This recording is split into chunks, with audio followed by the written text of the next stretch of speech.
নমস্কার বন্ধুরা, আমি প্রিয়াঙ্কার হেসেলে আপনাদের সবাইকে স্বাগত। আজকে আমি আবার চলে এলাম একটা নতুন রেসিপি নিয়ে, নিরামিষ আলুর দম। প্রথমে আমি আলুগুলোকে সেদ্ধ করে নিয়েছি, এবার হালকা লাল করে ভেজে নিলাম। আলুগুলো ভাজা হয়ে গেছে, এবার আমি তুলে নিলাম। এবার আমি একটা মশলার পেস্ট বানিয়ে নেব।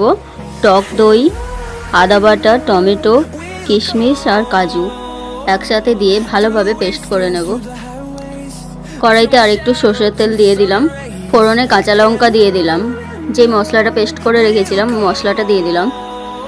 মশলাটা একটুখানি কষিয়ে নিয়ে মশলা ধোয়া জলটা দিয়ে দিলাম একটু। 1 চামচ হলুদ গুঁড়ো, 1 চামচ কাশ্মীরি লঙ্কার গুঁড়ো, 1 চামচ ঝালের লঙ্কার গুঁড়ো, ধনে গুঁড়ো 1 চামচ, জিরে গুঁড়ো 1 চামচ দিয়ে দিলাম। স্বাদ অনুযায়ী চিনি দিয়ে দিলাম। সন্দুক নুনও দিয়ে দিলাম আমি 1 চামচ। মশলাটা খুব ভালোভাবে কষিয়ে নেব। মশলাটা কষানো হতে হতে মশলা ধোয়া জল আর একটু দিয়ে দিলাম। সাইড দিয়ে তেল বেরিয়ে গেছে, মশলাটা আমার খুব ভালোভাবে কষানো হয়ে গেছে। এবার আমি ভেজে রাখা আলুগুলো দিয়ে দিলাম। আলুর সাথে মশলাটা আর একটু কষিয়ে নেব। আলুর সাথেও মশলাটা কষানো হয়ে গেছে, এবার আমি পরিমাণ মতো জল দিয়ে দিলাম। অন্যদিকে আমি একটা ছোট্ট প্যান বসিয়ে তার মধ্যে কসুরি মেথিটা একটু নেড়ে নিচ্ছি। নেড়ে নিয়ে হাত দিয়ে গুঁড়িয়ে নিলাম। আলুর দমে একটু গরম মশলা দিয়ে দিলাম।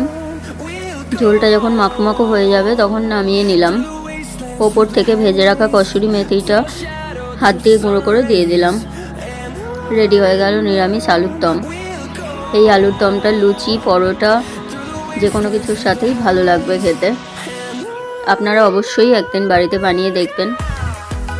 আমার আজকের রেসিপিটি যদি আপনাদের ভালো লেগে থাকে তাহলে অবশ্যই চ্যানেলটিকে সাবস্ক্রাইব করে দেবেন, লাইক দিয়ে দেবেন একটা, আর অবশ্যই কমেন্ট করে জানাবেন আপনারা বানালেন কিনা বাড়িতে।